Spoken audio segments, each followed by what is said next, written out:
Bonsoir à tous. Merci d'être tous ici présents. Merci d'être tous ici présents. Donc on va un peu discuter avec Kadri, et que je remercie énormément d'être venu de Istanbul pour participer à cette soirée. On va un peu discuter avec Kadri ce soir un peu sur la situation en Turquie, les différentes difficultés qui s'aggravent en Turquie sur le terrain de droits de l'homme, et puis un peu sur le contexte international, évidemment, dans l'entourage de la Turquie. Qu'est-ce qu'on peut s'attendre, qu'est-ce qui se passe venant de... Nous avons des questions que nous posons depuis l'étranger, évidemment, mais Kadri va essayer de nous donner aussi sa perception et ses connaissances, ses informations sur place. Avant de passer directement à la question, à ce débat avec Kadri, je voudrais aussi préciser que nous avons essayé de limiter ce débat autour de 20 minutes et après on va essayer de vous réserver une quinzaine de minutes pour que vous puissiez poser des questions et Kadri puisse répondre. Dans un premier temps, donc, je crois qu'il est nécessaire de s'interroger et qu'on puisse avoir quelques informations, quelques analyses plus exactement, parce qu'on a des informations, mais surtout des analyses sur place, sur cette nouvelle répression, nouvelle vague de répression qui s'abat en Turquie sur des nouveaux secteurs, par exemple sur les artistes qui ont été interrogés, sur en permanence les journalistes, le barreau d'Istanbul par exemple, le président du barreau d'Istanbul, un membre du barreau d'Istanbul ont été un a été arrêté, le président du barreau d'Istanbul suit une interrogation et des journalistes sont systématiquement arrêtés, des artistes désormais qui contestent certaines vérités imposées par le pouvoir sont arrêtés, interrogés, certains mis en détention. Il y a une vague de répression et ce matin, il y a eu une nouvelle vague de répression contre 10 membres des municipalités de district d'Istanbul. Deux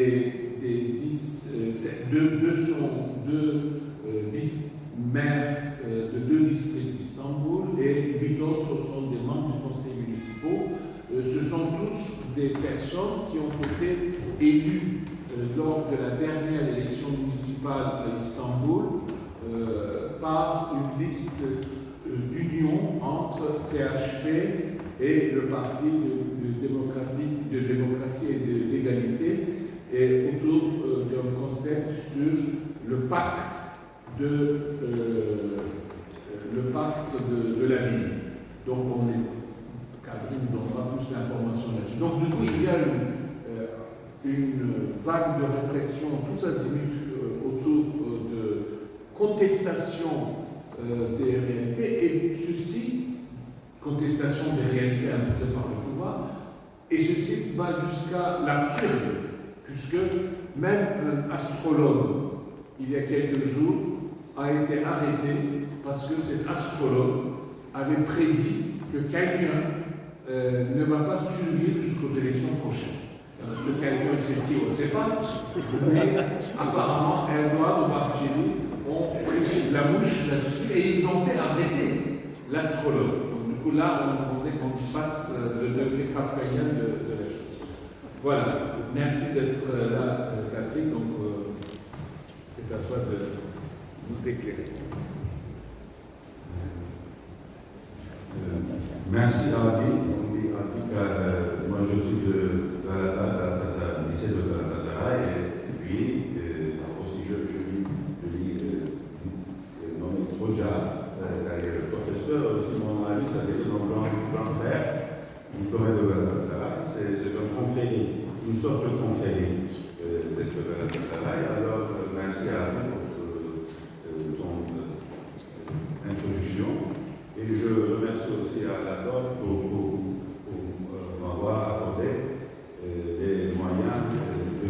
même, et ici devant vous. Donc, sans perdre de temps, je passe la question. Amétis a bien résumé.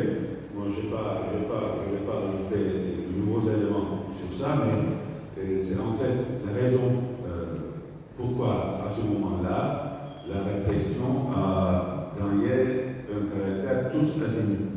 C'est ça. Pourquoi le timing, c'est important. C'est à cause des résultats des dernières élections municipales. Car le pouvoir de l'Erdogan a infligé une faillite, presque une faillite sociale et politique lors de ces élections. Le parti de l'AKP a perdu un caractère de parti urbain. Ils ont perdu dans toutes les régions urbaines. C'était vraiment un choc pour eux. Et pour ne pas perdre de nouveau dans les nouvelles élections à venir, les présidentielles et les élections parlementaires qui auront lieu normalement en 2028, il prépare le terrain. Qu'est-ce que c'est que le terrain dans le contexte d'un régime autoritaire compétitif? Peut-on dire ça? Oui. Un régime autoritaire compétitif dans lequel il y a des élections, il y a une compétition politique, mais toujours le pouvoir gagne, car les conditions imposées par ce régime ne permettent pas à l'opposition de gagner. Il n'y a pas de liberté d'expression, il n'y a pas de liberté de presse. D'abord, c'est la plus importante parmi les libertés. La justice est biaisée, évidemment, et c'est une situation où les forces qui doivent être séparées dans toutes les démocraties qui fonctionnent, les trois forces qui doivent être séparées sont réunies dans les mains d'une personne, mais ce n'est pas seulement une personne, ça, il y a d'autres vérités derrière. Donc, ils ne veulent pas que M. Ekrem İmamoğlu, qui a vaincu 3 fois, qui a vaincu 3 fois dans le municipal,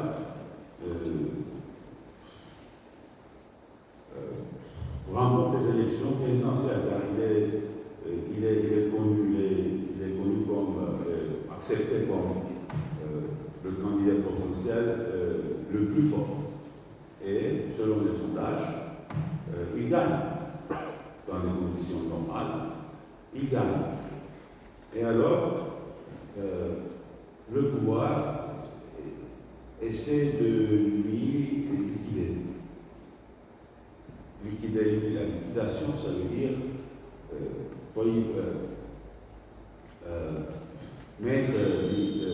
lui mettre en dehors du jeu politique par la voie juridique. Donc il y a des procès ouverts contre lui, et cette nouvelle vague aujourd'hui aussi est dans cette direction. Ça veut dire qu'il y a un procès de corruption, il y a un procès d'insulte, et aussi le terrain est en train de se préparer pour lui culpabiliser, pour aider au terrorisme. Alors quand on lui culpabilise pour aider au terrorisme, PKK, etc.,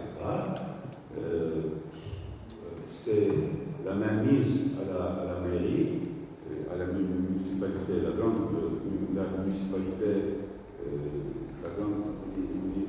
la municipalité du départ, qui couvre la département. C'est ça. Voilà, devient possible. Donc, mais c'est pas très bien en France, mais du coup, on peut nommer un administrateur. C'est surtout ça. oui, voilà. Donc, alors, mais ils méfient de la réaction populaire du peuple, de la société civile, des Kurdes, de la classe politique, des artistes, de la jeunesse, les différents compartiments de la société opposante. Et c'est pour cela qu'ils ont lancé une campagne d'intimidation pour que quand leur agenda marche et le bon moment viendra, selon eux, pour un coup de grâce, peut-être, il faut dire ça, le peuple ne prend pas la rue. C'est ça car la révolte de Gezi en 2013 a créé un traumatisme important pour eux et ils ne veulent pas que ça provoque une même vague de protestation étendue dans tout le pays. Pour empêcher ça, ils sèment la peur. Ils essaient d'intimider la population opposante. Et je crois que ça va durer. Et aussi les membres, les notables, notamment des Bel Parti, avertis, si vous prenez la rue, vous allez payer un prix important dans ce sens-là. Je ne peux pas traduire les mots exactement. Donc, c'est ça la raison de cette vague de répression. C'est pour préparer le terrain pour la liquidation de Imam Mondo, pour que Imam Mondo ne soit pas candidat à la prochaine élection. Il sera culpabilisé, il sera probablement interdit de la politique, il sera mis hors de la politique et incarcéré. Sans lui incarcérer, ce n'est pas possible de lui nier la politique, de faire la politique. Donc, voilà, c'est ça. Ouais. Si je veux bien résumer, c'est ça. Oui, tout à fait. Sinon, on n'arrive pas à comprendre. C'est une tactique. Bon. De toute façon, c'est le fait de ressortir 13 ans après, 12 ans après, les événements de Gezi comme un moyen de faire peur aux gens et de remettre les gens en prison à partir de ça, c'est exactement pour dire ne faites pas comme Gezi, n'y pensez pas. Nous sommes là, on va tous nous écraser. Ce qu'a dit David Bachir, ce que dit Kadir Kadir tout à l'heure, c'est exactement ça. Si vous avez envie, descendez dans la rue, vous verrez comment on va vous écraser, dit texto. Et dans ce cadre-là, je rappellerai tout à l'heure le procès d'Ousmane Kavala. On va continuer, peut-être un peu élargir notre interrogation. Évidemment, tu as parlé d'autoritarisme compétitif, c'était de l'autoritarisme sans démocratie, mais avec élection. Hein. C'est un autoritarisme intéressant, c'est un nouveau mode, on en a partout en Hongrie, en Inde, en Russie, mais peut-être même aujourd'hui, nous avons la même chose du côté des États-Unis. Est-ce que l'arrivée de Trump au pouvoir, avec tout ce qu'il fait actuellement, la politique de choc, est-ce que ça, c'est quelque chose qui facilite ou qui rend difficile les projets de Erdogan? Évidemment que oui, mais ça fait déjà très longtemps que les États-Unis ne fait pas de pression sur la Turquie, ne fait pas de pression légitime, de reviennent sur la ligne de la démocratie, du respect aux droits de l'homme, etc. Donc,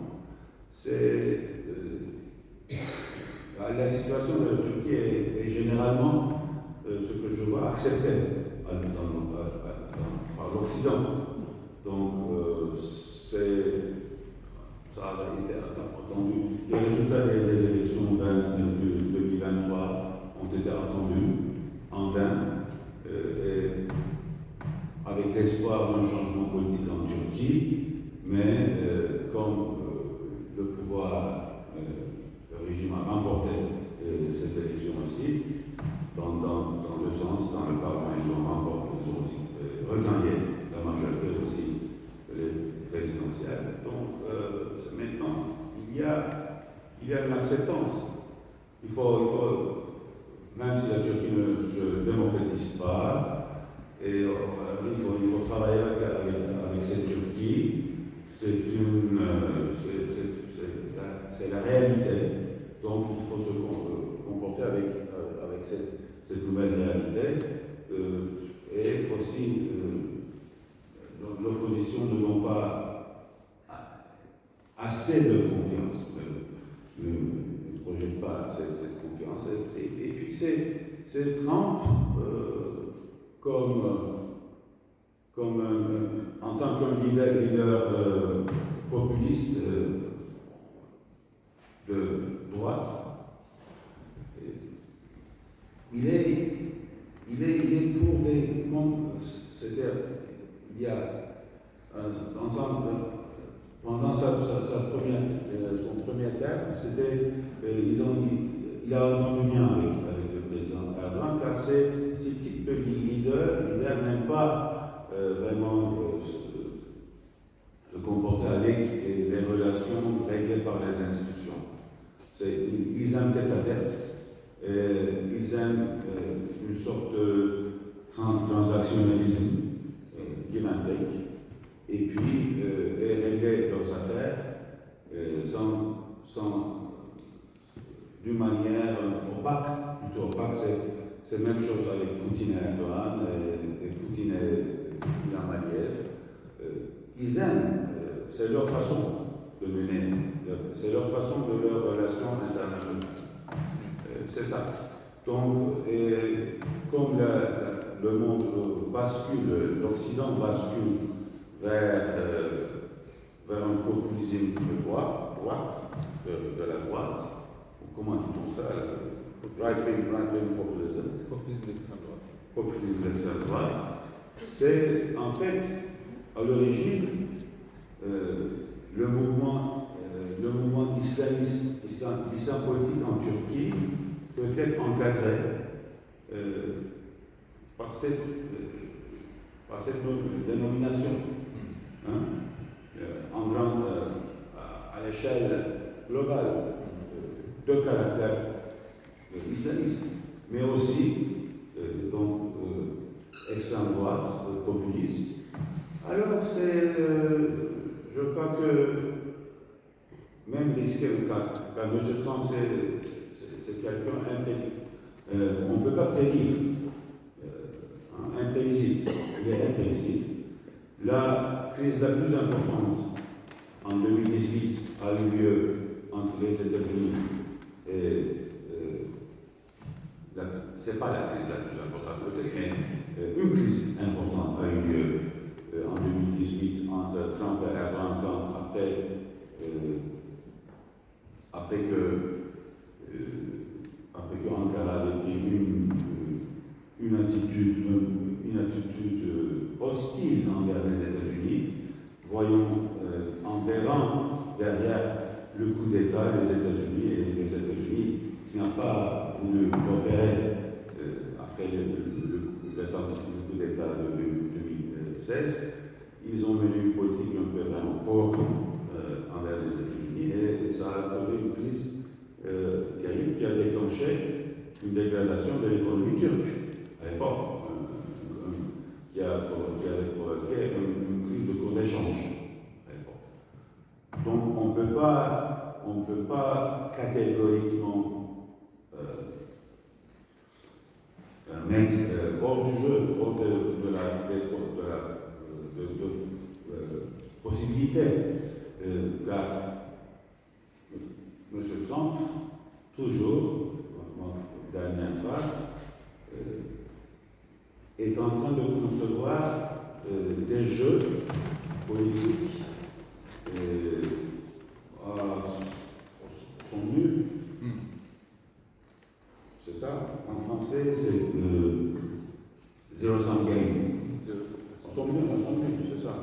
Et ça veut dire, moi je suis le gagnant, toi le perdant. C'est ça. Il faut voir, mais il y a un très grand potentiel entre M. Trump et Erdogan pour qu'ils s'entretiennent bien. Oui, du coup, on peut continuer sur ce terme-là, parce que la Turquie aujourd'hui a un grand problème, c'est le plus grand problème historique de la Turquie qui reste, c'est le problème kurde, et le problème kurde est devenu lié au problème de l'avenir de la Syrie. Et là, les États-Unis est un acteur important, qui protège, qui est l'allié de l'organisation, l'administration autonome du nord-est de la Syrie. Les États-Unis financent et encadrent militairement les forces démocratiques syriennes et ils maintiennent 2000 soldats sur le territoire syrien. Et donc, du coup, pour la Turquie, les États-Unis en Syrie, c'est un facteur qui empêche leur projet de création d'une zone de sécurité. Donc, du coup, mais en même temps, en Turquie, on attend, on va voir ce qui va se passer, il y a une attente de paix. Alors, d'un côté, le gouvernement turc, en prison, élimine les maires élus kurdes de différentes régions, y compris à Istanbul maintenant. De l'autre côté, l'armée turque bombarde des positions de l'armée des forces syriennes démocratiques en Syrie. Et de l'autre côté, il y a des pourparlers pour peut-être une résolution pacifique du problème kurde. Comment on peut faire ça? C'est très paradoxal quand même, mais tout ça fait partie d'un plan d'envergure qu'on avait parlé en répondant à ta première question. C'est gagner les élections suivantes. C'est pour gagner les élections suivantes. C'est pour que M. Erdogan soit une troisième fois candidat. Car constitutionnellement, M. Erdogan ne peut pas être candidat troisième fois. Déjà, il a été candidat et gagné 3 fois, mais maintenant ça suffit. Donc il faut trouver une solution. Il faut amender la Constitution. Pour amender la Constitution, il faut avoir le soutien du parti kurde au Parlement.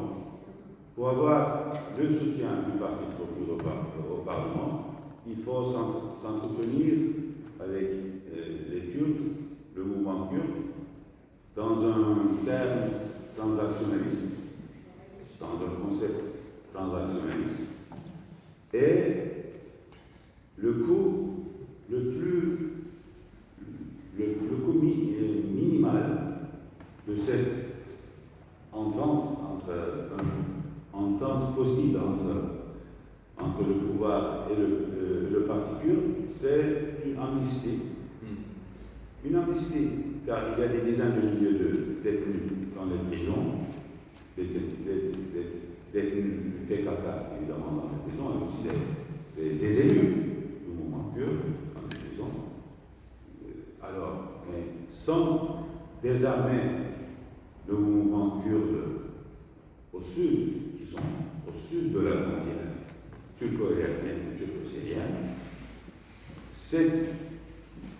cette entente, cet accord potentiel entre le mouvement kurde et le pouvoir avec Ankara reste très risqué, car vous imaginez, vous arrivez à un accord avec le mouvement kurde pour leur soutien à un amendement de la Constitution, pour ouvrir la voie à avant qu'il soit candidat présidentiel pour la troisième fois, mais peut-être candidat ou bien pour devenir en fait pratiquement candidat président éternel, à vie, et puis relâcher les dizaines de milliers de détenus du PKK pour qu'ils reprennent les montagnes de nouveau. Hein, c'est un peu risqué, car ça peut causer une énorme perte de voix, de soutien populaire de la droite turque, comme il était le cas en 2015. C'est à cause de ce dit processus de paix et de solution que j'ai jamais accepté ce terme. C'était, à mon avis, c'était un processus de non-conflit. Le parti AKP, le parti d'Erdogan, a perdu sa majorité dans le Parlement. En juin 2015. Oui, en juin 2015. Après, le conflit a repris, et puis il a regagné ses voix, et regagné sa majorité. Donc, c'est un peu. Et les choses deviennent encore plus compliquées quand on passe la frontière vers le sud, on franchit le mouvement kurde armé en Irak, du nord, le Kurdistan irakien, en Syrie, car ce n'est plus le cas pour le transactionnalisme. Et c'est pas seulement la question kurde de la Turquie est devenue internationalisée. Et sans l'intervention, sans intervention, ou bien, c'est un peu l'intervention, mais sans inclusion, peut-on dire, des grands pouvoirs, notamment des États-Unis, on ne peut pas arriver à un terme pour une solution avec les Kurdes. Il y a aussi l'Iran, à un côté, il y a les États-Unis, il y a même à un certain niveau, la Russie, même, ils ont perdu, mais ils maintiennent une certaine influence. Et il y a aussi d'autres acteurs qui peuvent peser sur la question. Mais certainement les États-Unis. Donc, et les États-Unis, vous savez, ils ne veulent pas vraiment, même, il nous paraît de loin, pas moi, mais ça paraît de loin que Erdogan peut convaincre M. Trump pour qu'il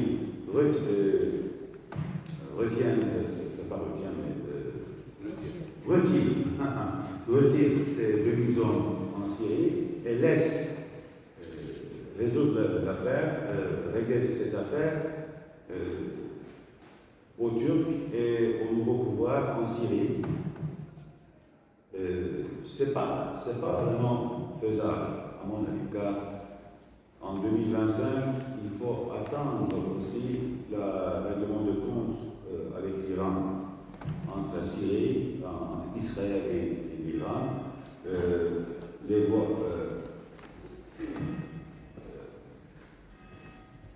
Les conditions sont vraiment très dures pour une opération, pour une attaque israélienne avec l'aide des Américains. Ils ont les cibles nucléaires de l'Iran et pour couper les liens terrestres entre l'Iran et la Syrie et le Liban, il faut que les Kurdes armés, entraînés, organisés par les États-Unis et ces bases américaines dans la région de Tanf et aussi dans la région de El-Assad en Irak, même s'ils vont se retirer à la fin de 2026, je crois, alors c'est le bon moment. Donc, ils ne vont pas retirer. Je crois qu'ils ne vont pas retirer. Même ça ne me paraît pas très possible. Israël va dire non. Très bien, il écoute Israël. Donc, alors, comment les désarmer? C'est pas vraiment possible. ils s'entendent, ils s'entretiennent avec le nouveau pouvoir, le réacteur de la Chambre, qui n'est plus, mais ancien réacteur de la Chambre en Syrie, mais c'est pas possible. C'est pas vraiment possible dans le court terme. Donc, ça arrête là.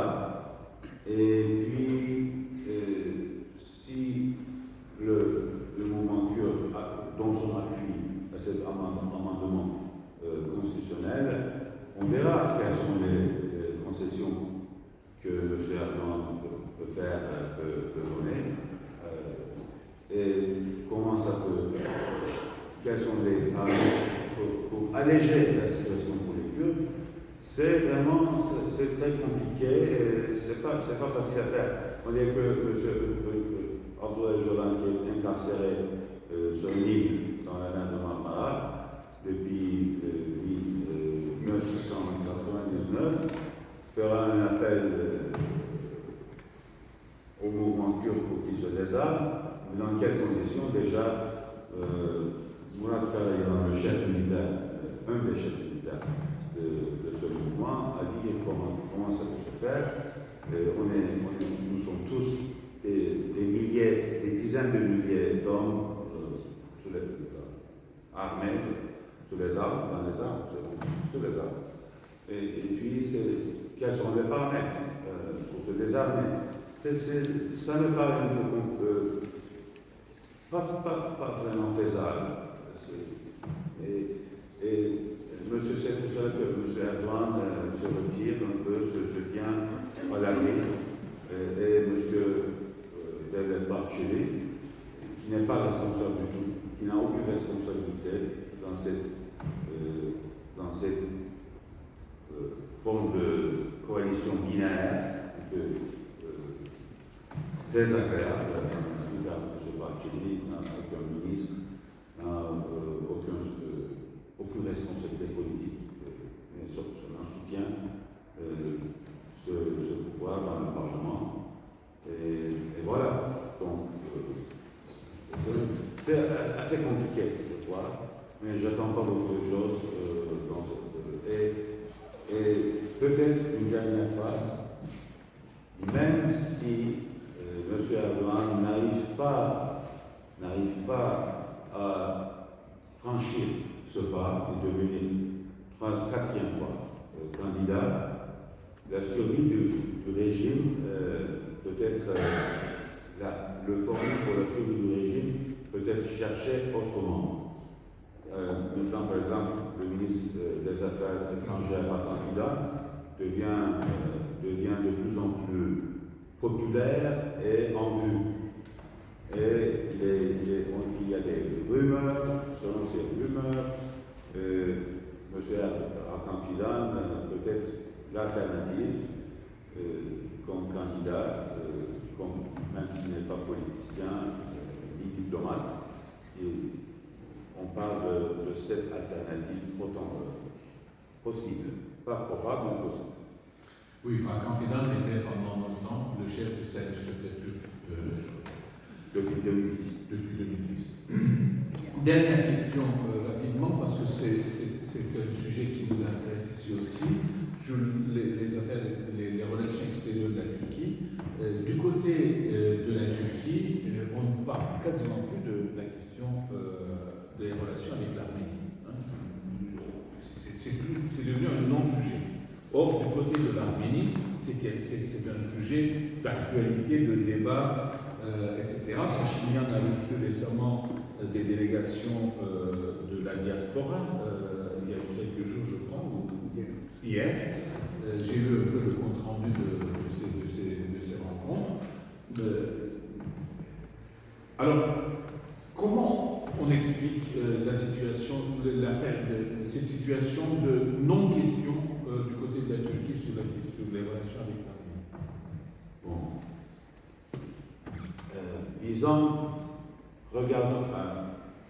Disons l'asymétrie profonde, en prenant en compte l'asymétrie profonde entre la Turquie et l'Arménie, la normalisation avec l'Arménie n'a été jamais une question primordiale, n'a jamais été traitée comme un problème.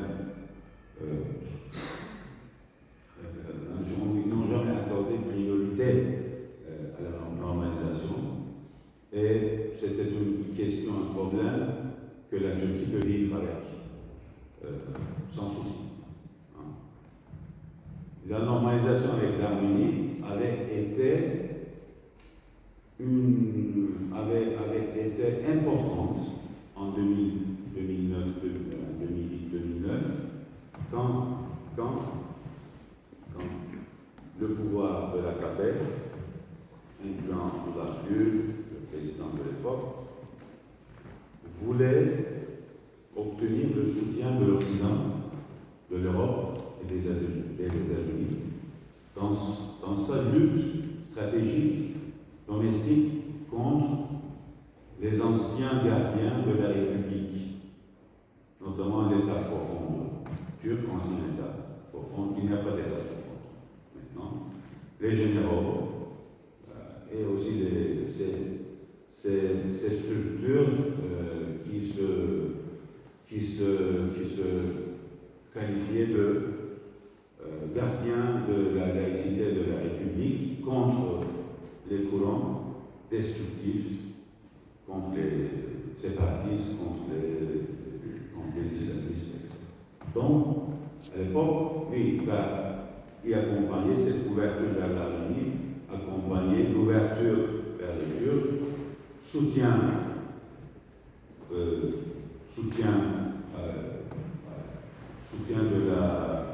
pour une solution à Chypre, et aussi la perspective européenne pour que la Turquie s'adhère à l'Union européenne. Donc, c'était une attaque de sympathie d'envergure vers l'Occident. À l'époque, ça a marché un petit peu, mais les relations étroites entre Ilham Aliyev et Erdogan ont joué le rôle pour envenimer, pour détruire la mise en vigueur des protocoles signés entre Yerevan et Ankara, et le processus de normalisation a été gelé. Ça ne reprendra pas car la Turquie sans problème et le coût vraiment n'est pas vraiment quand l'Azerbaïdjan entre en vigueur dans ce sens-là, ça ne vaut pas le coup pour la Turquie. Pour prendre il faut une motivation importante qui peut être le renouveau des relations avec l'Europe dans un nouveau contexte d'adhésion en Europe, mais ça on peut trouver une formule. Intégrer la Turquie dans l'architecture européenne d'une manière à l'autre, ça peut jouer un rôle. Et aussi, il faudra aussi découpler la question de génocide de la Turquie et la normalisation avec l'Arménie. Mais je sais que c'est une tâche très difficile pour les Arméniens de l'Arménie découpler ces deux problèmes. Mais eux aussi, ils avaient fait des pas très importants en acceptant la création des conseils des historiens, etc., des commissions, pas des conseils, des commissions d'historiens, pour même si ce n'était pas sincère, pour un processus de discussion avec un raisonnement inductif. C'est clair? Raisonnement inductif. Voilà. C'est lequel, le raisonnement inductif? Quel raisonnement de discuter, de discuter, de rapporter les preuves historiques, etc., pour reprendre tout ça. Pour la Turquie et pour la population turque, pour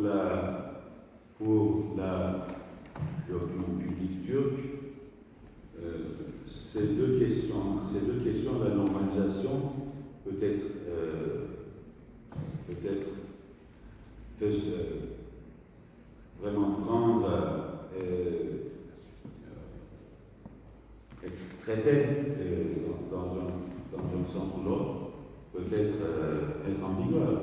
L'autre, c'est une question vraiment très délicate dans ces conditions-là. Et la Turquie a vécu sans reconnaître cette question, sans la réconciliation de cette question, mais a ouvert des voies pour une discussion au sein de l'opinion publique turque et avait vraiment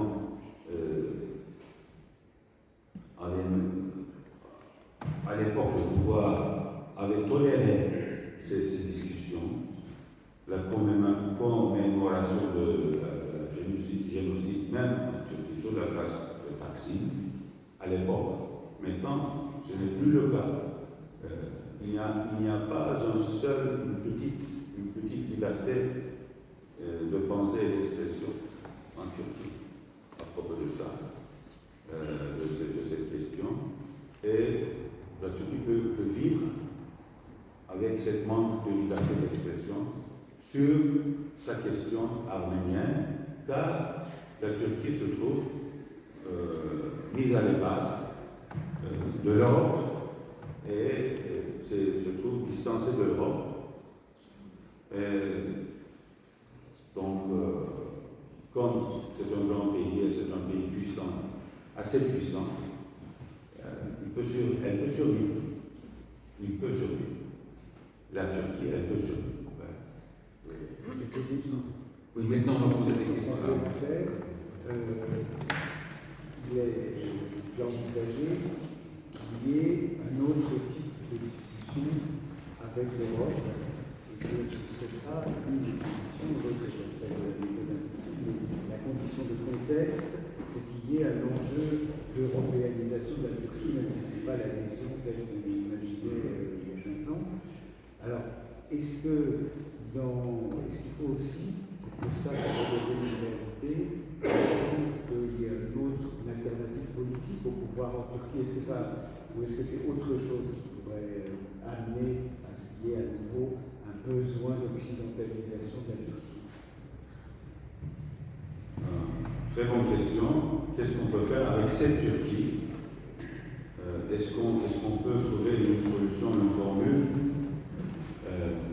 qui peut marcher, qu'on peut faire marcher pour ancrer la Turquie à l'Europe? C'était l'ancien slogan mitterrandien du président de France Mitterrand, ancrer la Turquie à l'Europe. Est-ce que la Turquie avait vraiment besoin de s'ancrer à l'Europe? Ça, c'est une autre question dans ces conditions-là.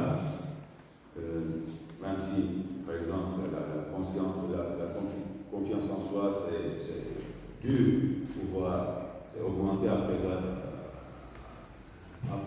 avoir eu cette chute du régime. Damas, c'est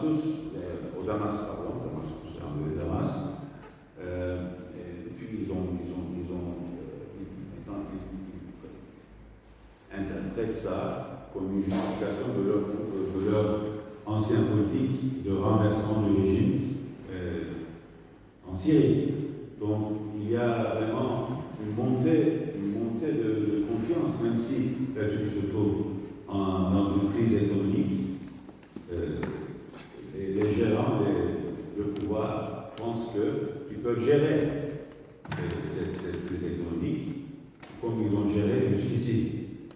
Je ne crois pas que c'est soutenable, mais je crois que pour le moment, il faut faire des exercices. Il faut faire des travaux exploratoires pour penser, pour réfléchir là-dessus, car l'amélioration des relations franco-turques aussi passe par là. Est-ce que la France a besoin de la Turquie? Sans doute oui, mais la France peut aussi survivre sans la Turquie, tant mieux.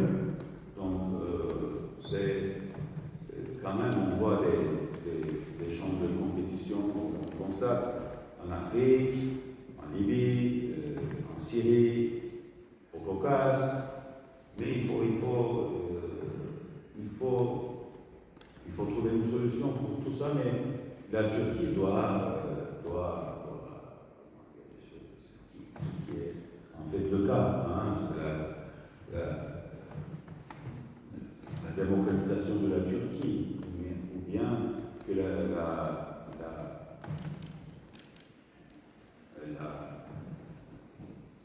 tournant de la Turquie vers une direction loin de tout à fait de plus en plus loin de vers l'autoritarisme presque complète, doit s'arrêter à un moment. Et comment ça peut marcher? Ça, il faut travailler là-dessus. Bien, alors quelques questions.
Kısmına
On est arrivé à la fin.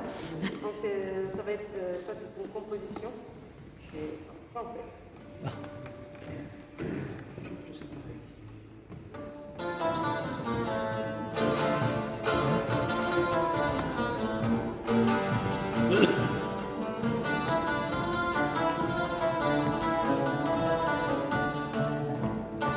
Dans les textes des anciens, la solitude est un lien qui unit le mot du Marnet qui me laisse bien souvent abandonné en néant.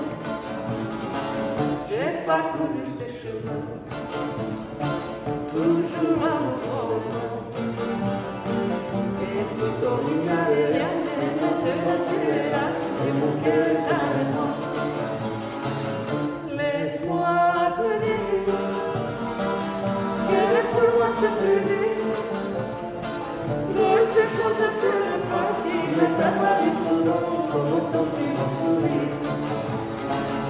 Laisse-moi te dire quel est pour moi ce plaisir de te sentir près de moi car mon cœur est avec moi et je t'aime à mourir.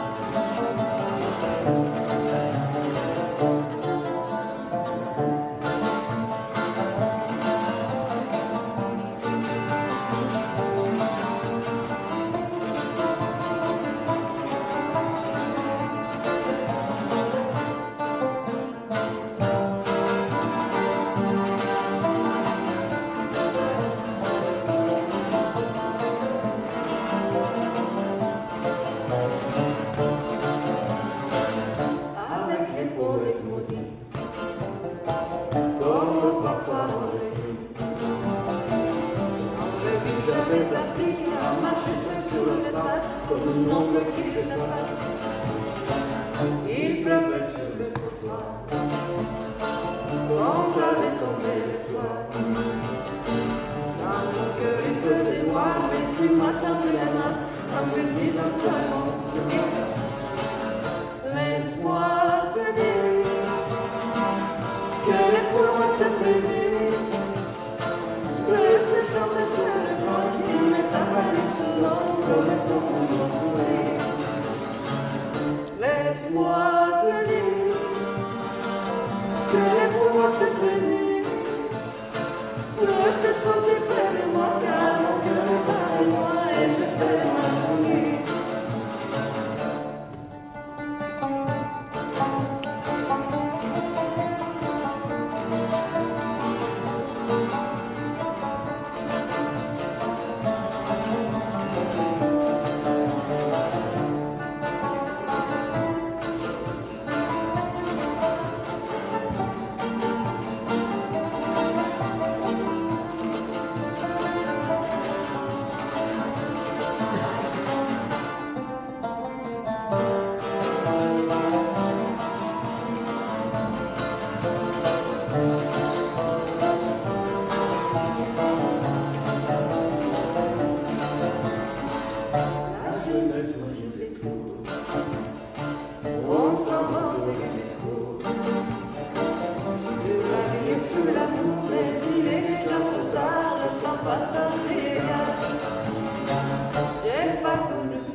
pas le temps. Je vous dis simplement si ce thème est fondamental pour la mémoire partagée vous intéresse, je vais voir les livres après la fin de ce soir. Maintenant, je donne la parole à Gaulle Mastiquian pour quelques mots de conclusion. Sur une soirée qui a quand même été marquée par un peu de pessimisme. C'est-à-dire qu'on a vu Michel Marion nous a dit que nous entrons dans une période où la force prime le droit encore plus qu'avant, c'est-à-dire que ce n'était pas forcément déjà parfait auparavant. Et puis ensuite, avec les interventions à la fois de Ahmed Insel et de Catherine Purcell, nous avons eu une image qui n'est pas si optimiste que ça de l'avenir politique et de la démocratie en Turquie. Les perspectives sont sombres et que, par exemple, que le populisme d'extrême droite est parfaitement compatible avec l'islam politique, avec l'islamisme politique. La question kurde reste un point délicat et un point vraiment aigu dans la politique kurde. Et puis que la normalisation avec l'Arménie n'est pas du tout une urgence pour la Turquie. Mais je voulais quand même dire un petit point, c'est que malgré tout, ça fait 18 ans qu'on commémore l'assassinat de Hollande et que cette commémoration a toujours lieu. Et que la flamme qui avait porté Hollande, elle est toujours vivante.